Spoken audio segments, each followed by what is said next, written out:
लोकसभा चुनाव के तीसरे फेज के मतदान में कम वक्त बचा, लिहाजा सभी पार्टियों ने चुनाव प्रचार में अपनी पूरी ताकत झोंक दी है। पक्ष विपक्ष के नेता एक दूसरे पर जमकर प्रहार कर रहे हैं। बयानबाजी चरम पर है। मोदी की गारंटी, मंगलसूत्र और आरक्षण के बाद अब शहजादा और शहंशाह की लड़ाई शुरू हो गई है। एक चुनावी सभा में पीएम मोदी ने राहुल गांधी को शहजादा कहकर तंज कसा, जिस पर कांग्रेस नेता प्रियंका गांधी बिफर पड़ी और पीएम मोदी पर जमकर बरसी। गुजरात की बनासकांठा में प्रियंका गांधी ने पलटवार किया, कहा कि पीएम मोदी मेरे भाई को शहजादा कहते हैं, लेकिन इस शहजादे ने कन्याकुमारी से लेकर कश्मीर तक लोगों की समस्या सुनने के लिए 4000 किलोमीटर की पैदल यात्रा की। प्रियंका ने कहा कि शहंशाह मोदी महलों में रहते हैं, तो वो कैसे जानते हैं कि परेशानियों को वो कैसे समझेंगे। राहुल गांधी के समर्थन में प्रियंका गांधी के फ्रंट फुट पर आने से अब कांग्रेस बीजेपी के बीच सियासी जंग और तेज हो गई है। दो टूक में करेंगे चर्चा, उससे पहले सुनवाते हैं बयान। ठीक कहा प्रियंका गांधी जी ने। मोदी जी क्या जाने किसानों का दर्द, गरीबों का दर्द, उन नौजवानों का दर्द जो सड़कों पर लाठी खा रहे हैं उनकी सरकारों में, या वो नौजवान जो रोज़ कम से कम रोज़ आत्महत्या करते हैं 2 की संख्या में, वो 2 किसान जो रोज़ आत्महत्या करते हैं उनका दर्द मोदी जी को अगर पता होता तो आत्महत्या नहीं हो रही होती है। मोदी जी को अगर उनका दर्द पता होता तो 45 साल की सबसे बड़ी बेरोजगारी नहीं होती। मोदी जी को अगर दर्द पता होता तो 700 किसानों की मौत नहीं हुई होती दिल्ली के बॉर्डर पर अपनी मांगों के लिए। सचमुच मोदी जी नहीं जानते दर्द, और मोदी जी अगर दर्द जान रहे होते तो उस दर्द पर मरहम लगाते। 20,000 करोड़ रुपए का महल नहीं बनाते, 8,000 करोड़ रुपए की जहाज नहीं लाते, और अडानी अंबानी पर हिंदुस्तान का सारा पैसा न्यौछावर नहीं करते। कांग्रेस के द्वारा बनाए गए सारे हवाई अड्डे, रेलवे स्टेशन और तमाम चीज़ें नॉर्थन कंपनियां अटल बिहारी वाजपेयी की सरकार से बेचना शुरू हुआ और मोदी जी तक जारी है। फिर वो बिक नहीं रहा होता, बल्कि उनके साथ साथ और नए बन रहे होते, जिसमें कई लाखों लोगों को रोजगार मिल रहा होता। मोदी जी पूंजीपतियों के साथ है और कांग्रेस पार्टी देश के आम आदमियों के साथ है। देखिए, वंशवादी राजनीति के उत्तराधिकारी को ही शहजादा कहते हैं। नरेंद्र मोदी जी ने सीधे चोट की है इस वंशवादी राजनीति के शहजादों के ऊपर। ये शहजादे ही हैं जो कोई बिहार में हैं, कोई उत्तर प्रदेश में हैं और कोई कांग्रेस की राजनीति को आगे ले जाने वाले हैं। निश्चित रूप से गरीब परिवार में जन्मे चाय बेचने वाले लोग महाराजा नहीं हुआ करते। महाराजा वही होते हैं जो वंशवादी राजनीति को आगे बढ़ाते हैं। ऐसे में न्यूज स्टेट के बड़े सवाल, शहजादा वर्सेस शहंशाह, पूरी होगी सियासी चाह। 4000 किलोमीटर का सफर, फिर भी हार का डर। मोदी जनता के पास, राहुल का आखिरी चांस। विरासत की सियासत वर्सेस जनता की ताकत। राहुल के साथ अखिलेश, फिर भी मोदी विशेष। इन्हीं सवालों के साथ मेहमानों से करेंगे चर्चा। हमारे साथ मेहमान जुड़े हैं आनंद दुबे, प्रवक्ता बीजेपी, तारिक खान साहब, प्रवक्ता समाजवादी पार्टी, अभिमन्यु त्यागी जी, प्रवक्ता कांग्रेस। आप सभी मेहमानों का स्वागत है। आनंद दुबे जी, शहजादा बोलने पर तकलीफ हो रही है प्रियंका जी को। उन्होंने पलटवार किया कि मोदी शहंशाह है, कुर्ते पर धूल का एक कण नहीं, चेहरा किस तरीके से चमकता है। सियासत अब यहां तक आ चुकी है। देखिए, बड़ी अच्छी बात है कि प्रियंका जी ने आदरणीय नरेंद्र मोदी जी को शहंशाह, बिल्कुल सही बात। जनता के दिलों पर आज नरेंद्र मोदी जी राज कर, जनता के दिलों पर मोदी जी ने एक अमिट छाप छोड़ी। और वो कैसे छोड़ी? जब तक शहजादे और उनके परिवार देश में राजनीति करते रहे, न गरीबों को मकान मिला, न शौचालय मिला, न गैस का कनेक्शन मिला, न आयुष्मान कार्ड मिला, ना तो वो बैंक में उनके खाते तक नहीं खुले। नरेंद्र मोदी जी आए, उन्होंने ये सारी चीजें देश की गरीब जनता को, देश के उन लोगों को जिन तक ये सुविधाएं नहीं पहुंची थी, उनको देने का काम किया। तो निश्चित रूप से जनता के मन में मोदी जी शहंशाह की तरह। अब दूसरी तरह के एक शहजादे हैं जिनको यही नहीं पता होता है कि अगले दिन क्या करना है। इनकी एक पीआर टीम है जो संरचना बना देती है, उसके हिसाब से चलते रहते हैं। अब 4000 किलोमीटर चलिए या 40,000 किलोमीटर चलिए, उससे कोई फर्क नहीं पड़ता है। आपने अमेठी की जनता को, रायबरेली की जनता को धोखा दिया, इसीलिए आज आपको सोनिया जी को रायबरेली छोड़ना पड़ा। अब बड़ी मुश्किल से राहुल जी किसी तरह से वहां आए हैं और अमेठी में तो लड़ने की हिम्मत नहीं जुटा पाए। एक पार्टी की हमारी स्मृति ईरानी जी ने राहुल गांधी की ऐसी हालत कर दी है कि राहुल गांधी जी अमेठी जाने से डरने लगे। अंत में बड़ी मान मनोबल के बाद तो शहजादे तो ऐसे नहीं होते कि वो डरे। वही बात है ना। अब आप सोचिए कि शहजादे, अगर ये शहजादे हैं तो ये सिर्फ नाम वाले शहजादे हैं जो परिवार की विरासत को चलाने का काम कर रहे हैं। और एक औपचारिकता, जिस तरह नहीं होता है कि रजवाड़े खत्म हो गए लेकिन कुछ लोग आज भी तमगा लेकर घूम रहे हैं, तो वही हाल राहुल गांधी जी का है, यहाँ अखिलेश यादव जी का है, वहां तेजस्वी यादव जी का है, उधर उदयनिधि है, स्टालिन। ठीक है, अभिमन्यु त्यागी जी, एक जवाब चाहिए। आप उन्हें शहंशाह कह रहे हैं, वो शहजादे कह रहे हैं। सवाल इस बात को लेकर है कि जनता किसकी सुने, शहजादे की सुने या शहंशाह की सुने? राहुल जी, आपको और पैनल मौजूद सभी लोगों को नमस्कार, जय हिंद, वंदे मातरम। देखिए राहुल जी, खुद अभी आनंद दुबे जी ने माना है कि शहंशाह तो माना है। कम से कम शहंशाह कौन होता है? जो अपने चंद मित्रों के साथ, जो बहुत बड़े मित्र हैं, उनका कर्जा माफ कर देता है। 14 लाख करोड़ रुपए उन चंद पूंजीपतियों के माफ हो गए। और हाल ही में देशवासियों ने देखा कि कोविड काल भी हुआ, मजदूर नंगे पांव चल लेते, उनके पांव में छाले थे, उन पर लाठीचार्ज किया जा रहा था। हर घंटे एक किसान और एक मजदूर आत्महत्या करता है। रोजगार मांगने वाला नौजवान पर लाठीचार्ज मिलती है। बेरोजगारी का आलम इतना है कि आत्महत्या करने पर मजबूर, आत्महत्या दर भी बढ़ गई है नौजवानों की, रोजगार की वजह से वो लगातार बढ़ती जा रही है। छोटा व्यापारी परेशान है जीएसटी की वजह से। चारों ओर हाहाकार मचा हुआ है। किसान की इन्होंने आय दुगनी की बात कही थी, आय दुगनी क्या, कर्ज के बोझ जो बढ़ गया है उसके तले नीचे किसान दब गया है।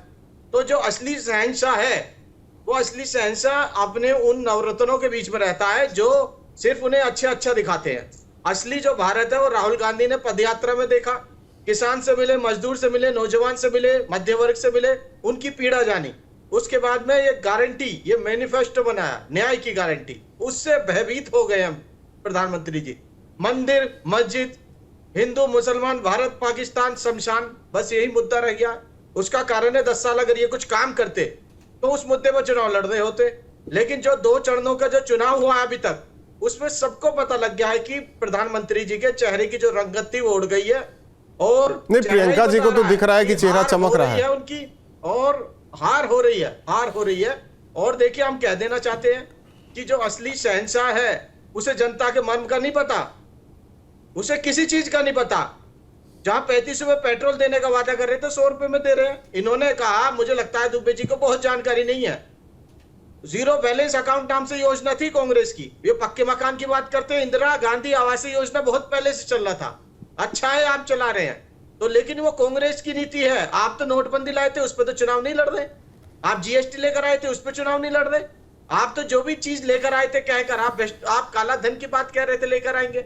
आपने इलेक्ट्रल बॉन्ड के नाम पर उन कंपनियों से भी पैसे ले लिए जो तागी थी, लेकिन आप उस मुद्दे में चुनाव नहीं लड़ रहे क्योंकि आपके पास खुद अपने परफॉर्मेंस के नाम पे कुछ नहीं है। आप फेल हो गए हैं।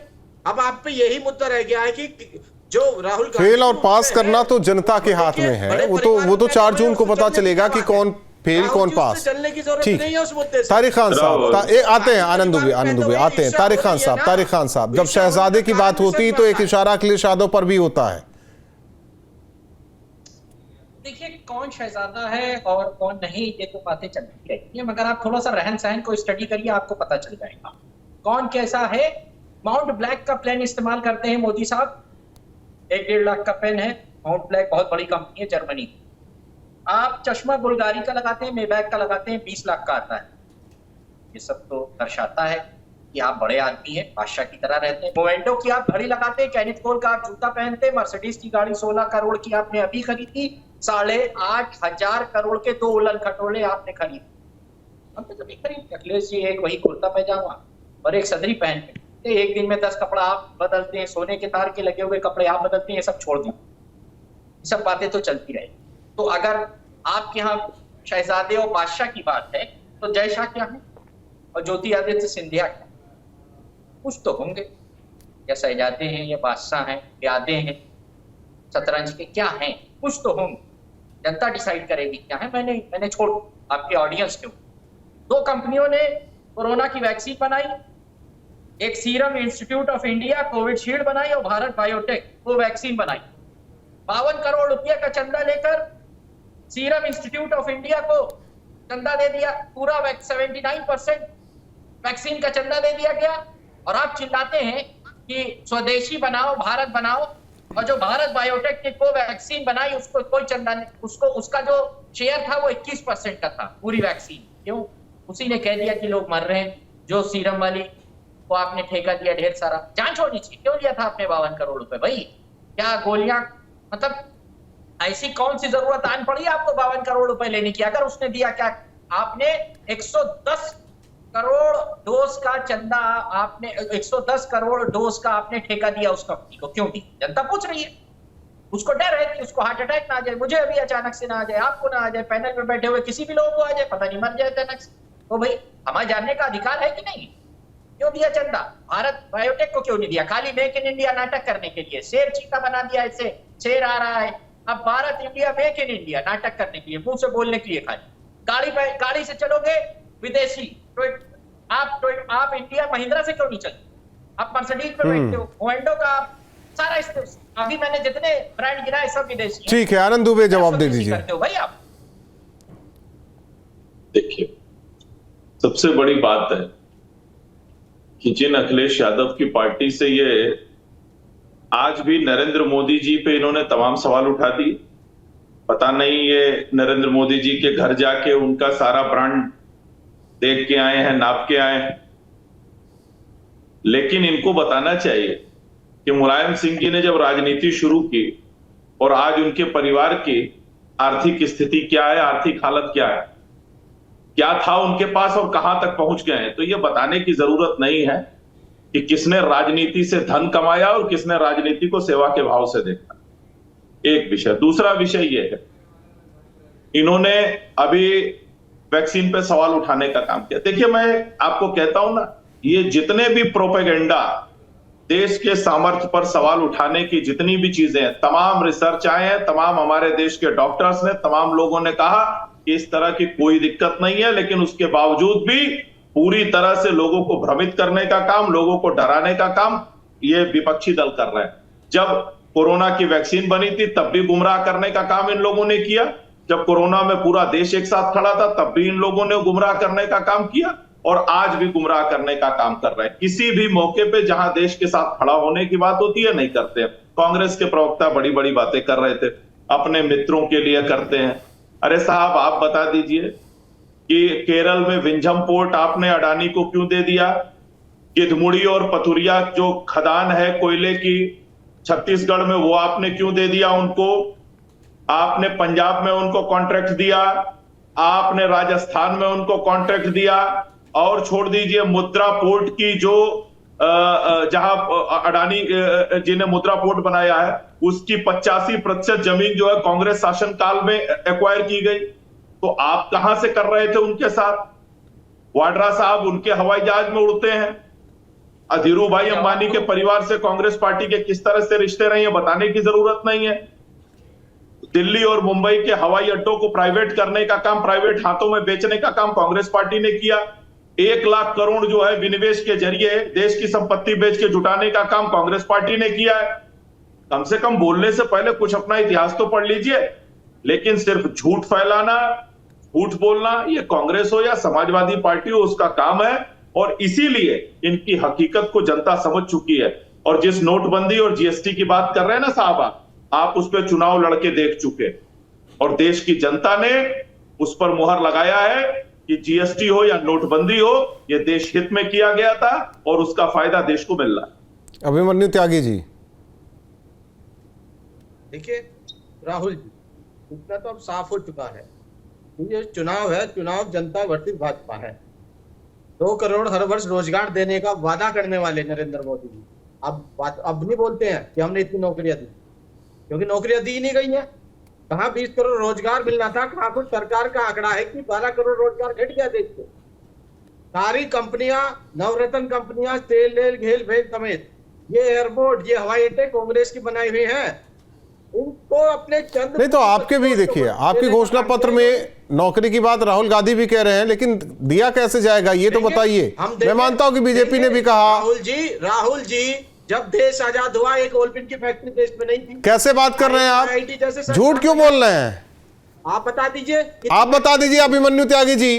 टाटा कब से काम देश में कर रहा है, या बिरला कहाँ है? आप गजब की बातें कर रहे हैं अभिमन्यु त्यागी जी कि जब कांग्रेस जब देश आजाद हुआ तो कोई फैक्ट्री नहीं थी। झूठ क्यों बोल रहे हैं? टाटा है क्या? आप अपने सरकार की बात कीजिए ना। राहुल जी आप बताइए कितनी कंपनियां बनाई इन्होंने, और जिनको बेचने का काम किया इनको अधिकार है। अरे भाई आप बता दीजिए 1 लाख क्या बेचा? रुपए आपने विनिवेश के एक मिनट जुटाए वो त्यागी जी अभिमन्यु त्यागी जी आ रहे हैं, खान साहब आते हैं। त्यागी जी अभिमन्यु त्यागी जी क्या बेचा उन्होंने? क्या बेचा? हवाई अड्डे नहीं दिए, नीतियां बदल के दिए। एक मिनट, कौन सा हवाई अड्डा? ठीक है त्यागी साहब, कौन सा हवाई अड्डा? माफ नहीं किया। अभिमन्यु त्यागी जी कौन सा हवाई अड्डा? भारत के पैसे लेके अभिमन्यु त्यागी जी मैं आप छोड़िए ना, मैं पूछ रहा हूं ना कौन सा हवाई अड्डा? क्यों छोड़े? कौन सा हवाई अड्डा? आप ये बताइए। आप तो बताइए ना, आप जिसकी बात कर रहे हैं, जिसका जिक्र कर रहे हैं, वो तो उस पर तो चर्चा कर लेना। अभिमन्यु त्यागी जी कौन सा हवाई अड्डा? बीजेपी की सरकार ने, एनडीए की सरकार ने कौन से हवाई अड्डे बेचे? मित्र अंबानी अडानी को अलग से लाभ देने का काम किया कि नहीं किया सरकार ने? क्यों सवाल नहीं होएगा? आपकी सरकार के दौरान नहीं हुआ था क्या? आपकी सरकार के दौरान नहीं हुआ? इस तरह से तो नहीं हुआ। तो किस तरह से हुआ वो भी बता दीजिए ना। विंझम पोर्ट किसने बेचा जरा बताइए? विंझम पोर्ट मात्र 6000 कुछ करोड़ रुपए में अडानी जी को किसने बेच दिया जरा बता दीजिए। विंझम पोर्ट पता है कहां है त्यागी जी? विंझम पोर्ट। पानी पी रहे हैं अभी। खान साहब, तारिक खान साहब कुछ कहना चाह रहे थे। देखिए मैं कह रहा हूं, अभी बात हुई कि हमारी संपत्ति 13 में सीबीआई ने जांच की, नेताजी के खिलाफ था मामला, सीबीआई ने जांच बंद कर दी 13 में कि इस मामले में कोई दम नहीं। 19 में आपकी सरकार थी, उस पर पुनर्विचार याचिका दायर हुई, जिसपे सीबीआई ने फिर से जवाब दिया कि जो मामला शुरू किया गया था, सीबीआई ने जो जांच की थी उसमें पाया गया कि कुछ। हाँ, इसलिए किया गया क्योंकि आपके ही नेताजी ने संसद में कह दिया था कि मैं चाहता हूं कि एक बार फिर प्रधानमंत्री मोदी बने। इसलिए इसका मतलब है आप ये बात कह रहे हैं कि वो मिली रहती है सीबीआई? नहीं, मुझे लगता है कि आप लोग मिले रहते हैं अपने हिसाब से। बताइए कि सीबीआई का केस, सीबीआई का आपके चेहरे का मुस्कान अब बता दी है कि आप लोग मिले रहते हैं। राहुल इनसे पूछिए सीबीआई का केस किसके समय में ओपन हुआ? गलत बात है, मैं इनके बीच में नहीं बोल रहा महोदय, ये तरीका नहीं है। एंकर महोदय मैं आपसे ठीक है, एक बार आनंद बोलने तो दीजिए तारिक खान साहब को। कहा कि वहां आशीर्वाद दिया था नेताजी, वो क्या सीबीआई सेट हो गई क्या आशीर्वाद देने के बाद? आपको कोई इनपुट था क्या? इनपुट था आपको? नहीं तो फिर आशीर्वाद क्यों दिया था नेताजी ने? नेताजी का मन है, नेताजी ने कहा ऐसे ही आशीर्वाद देंगे नेताजी। हो रहा है, एक फेयरवेल हो रहा है। एक नेताजी थे जो आशीर्वाद देते थे, एक अखिलेश यादव आप लोग हैं जो कोस रहे हैं लगातार। अरे मैं कह रहा हूँ फेयरवेल हो रहा है, सब लोग जा रहे हैं, फेयरवेल हो रहा है। तो उन्होंने कहा, और किसी के लिए तो नहीं कहा उन्होंने, राहुल गांधी के लिए तो नहीं कहा कि वो चाहते हैं कि 24 में प्रधानमंत्री बन जाए। कहलवा लीजिए, मुझसे फेयरवेल करवा लीजिए। तारिक खान साहब उन्होंने राहुल की तो बड़ाई नहीं की थी। देखिए ऐसा है, बीजेपी का आज फेयरवेल करा दीजिए, मैं भी फेयरवेल मैं तो कह रहा हूँ ना, मुलायम सिंह यादव ने तो उस वक्त तारीफ नहीं की राहुल गांधी की। वो विधान लोकसभा का सत्र खत्म हो रहा था, लास्ट स्पीच। हाँ, मैं तो वही कह रहा हूँ ना, उन्होंने पीएम की तारीफ की, उन्होंने अपने दिल की बात कही, तो उन्होंने राहुल के लिए 2 शब्द क्यों नहीं कहे? अब दिल की बात आप जान गए थे, दिल की बात कही थी, जैसे आप जान गए थे कि बीजेपी ने और सीबीआई को इंडिकेट किया था। जब नेताजी ने आशीर्वाद दे दिया तो सीबीआई से बीजेपी ने कहा कि अब ऐसा करो कि इनको, और 17 में 19 में आशीर्वाद दिया था, उससे पहले ही वो 14 में आशीर्वाद दिया था, और उसके बाद यहाँ आकर भी सीबीआई ने कहा 14 में कहां आप कहां की बात कर रहे हैं खान साहब? जरा पढ़िए कि आशीर्वाद कब दिया था आपके नेताजी ने, लेकिन राहुल को नहीं दिया था। राहुल को दे देते, हो सकता है राहुल प्रधानमंत्री बन जाते। आनंद दुबे कुछ कहना चाह रहे हैं? आप नेताजी की आशीर्वाद से ही सब लोग प्रधानमंत्री बन रहे क्या? तो दिलवा देते किसी को भी। राहुल की चर्चा क्यों नहीं कर गए? अखिलेश पर छोड़ दिए थे कि अखिलेश उन्हें आगे बढ़ाएंगे। अब चलिए बोलिए आप मान आनंद। लेते हैं कि उन्होंने आशीर्वाद आनंद बोलिए दिया, आप। उसके बाद सीबीआई ने क्लीन चिट दे दी, हम मान लेते हैं। देखिए राहुल, कितनी हास्यास्पद बात है। जिस कांग्रेस पार्टी ने लालू यादव के खिलाफ सीबीआई की जांच शुरू करवाई, जिस कांग्रेस पार्टी ने मुलायम सिंह यादव के खिलाफ सीबीआई की जांच शुरू कराई, और ये दोनों नेताओं ने कहा कि कांग्रेस पार्टी हमें सीबीआई से डराती है, ऑन रिकॉर्ड बयान है, आज उन्हीं के साथ गठबंधन में। इसका मतलब ये पहले भी झूठ बोलते थे, अब भी झूठ बोल रहे हैं। एक विषय, अब मैं जरा अभिमन्यु जी का थोड़ा ज्ञानवर्धन कर देना चाहता हूं। 1991 से 96 में जब देश में पहली बार विनिवेश हुआ, जब संपत्तियों को बेचा गया, 9,961 करोड़ 31 कंपनियों की हिस्सेदारी बेची गई। उनमें प्रमुख कंपनियां थी आईओसी, बीपीसीएल, एचपीसीएल। नहीं, उन्होंने कुछ नहीं किया, क्योंकि उनका कहना है कि आजादी के बाद उन्होंने सुई से जहाज तक बनवाया। मैं बता रहा हूं, उनके राज में 2004 से 2009 में जो विनिवेश हुए हैं वो 8,516 crore. NTPC, power finance corporation, power grid corporation, rural electrification corporation, Hindustan petroleum corporation, Bharat petroleum corporation. और 2009 से 14 के बीच में 1 लाख करोड़ का विनिवेश कांग्रेस पार्टी ने किया है। Oil India limited, Rashtriya chemical fertiliser limited, national aluminium company limited, steel authority of India limited, Hindustan copper, national fertiliser, यानी कि सब बेच दिया था, कुछ बचा नहीं। लंबी। तो फिर बीजेपी के लिए क्या बचा था जो बेचने की बात कांग्रेस कह रही है? वही तो मैं इनसे पूछना चाहता हूं। भाई, विनिवेश आप करते हैं, सरकार को जब संपत्ति जुटानी होती है वो अपनी हिस्सेदारी बेचती है, उससे पैसा जुटाती है, लेकिन सामान्य प्रक्रिया है। लेकिन इसको आप झूठ बोलकर, ठीक है, लेकिन इन सब के बीच शहजादे शहंशाह को लेकर सियासत जारी है। हालांकि 7 चरण तक किस तरीके से मतदाताओं को लुभाने के लिए तरह तरह के बयानबाजी करते रहेंगे हमारे नेता।